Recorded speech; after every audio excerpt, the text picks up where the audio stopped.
ये सिर्फ धार्मिक ग्रंथ नहीं, ये वो ज्ञान है जो हजारों साल पहले लिखा गया और जिसे आज की विज्ञान धीरे धीरे प्रमाणित कर रहा है। सुनिए वही अनकही बातें सनातन की आवाज में, रामायण की 3 वैज्ञानिक सच्चाइयां जो आधुनिक युग में भी सिद्ध होती हैं।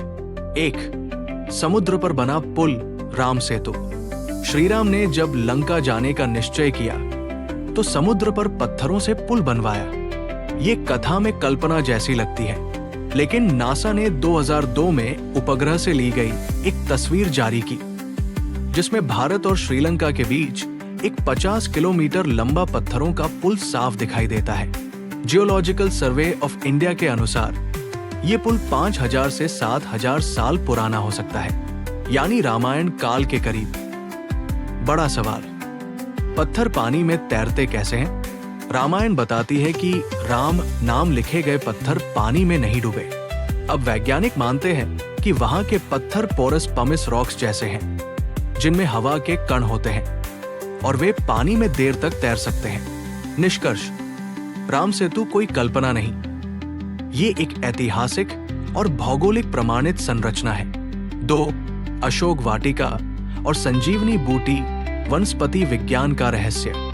हनुमान जी जब लंका गए तो अशोक वाटिका में सीता माता को पाया। आज श्रीलंका के हागला गार्डन को वही अशोक वाटिका माना जाता है। वहां अभी भी भारत की तुलसी, वट, अशोक जैसे दुर्लभ पौधे पाए जाते हैं जो श्रीलंका की जलवायु में नहीं होने चाहिए।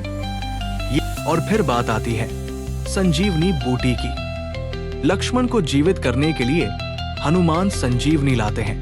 अब वैज्ञानिकों ने उत्तराखंड के द्रोणगिरी पर्वत पर ऐसी 3 से 4 जड़ी बूटियों की पहचान की है जो मृतप्राय शरीर में फिर से जीवन संचार करने की क्षमता रखती है। इनका नाम आज भी संभावित संजीवनी रखा गया है।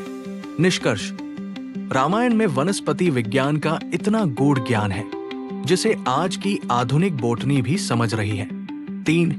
पुष्पक विमान, भारत की प्राचीन वायुयान तकनीक। रावण और कुबेर दोनों के पास था एक उड़ने वाला रथ, पुष्पक विमान। रामायण में इसका वर्णन बहुत विस्तार से है।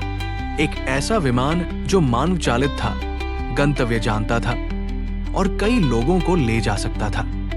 आधुनिक एरोनॉटिक्स में जब 20वीं सदी में विमानों की शुरुआत हुई, तब 1915 में एक भारतीय वैज्ञानिक शिवकर बापूजी तलपड़े ने रामायण आधारित विमानों पर प्रयोग किए। कुछ वैदिक एरोनॉटिक्स स्क्रिप्ट में यंत्रों का विवरण आज भी शोध का विषय है। निष्कर्ष, जहां राइट ब्रदर्स को विमान के जनक कहा गया, वहीं हमारे ग्रंथों में हजारों साल पहले विमान का सिद्धांत मौजूद था।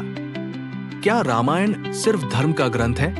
नहीं, ये विज्ञान, ज्योतिष, वनस्पति, भूगोल, खगोल शास्त्र और दर्शन, हर क्षेत्र का ऐसा गहन ज्ञान है जिसे आज की दुनिया मिथोलॉजी कहती है, पर जो असल में हिडन साइंस है। अगर आपको ये ज्ञानवर्धक कथा पसंद आई हो तो कमेंट में जय श्री राम जरूर लिखें और जुड़े रहिए हमारे साथ सनातन की आवाज में, जहां हर कथा सिर्फ कहानी नहीं बल्कि चेतना है।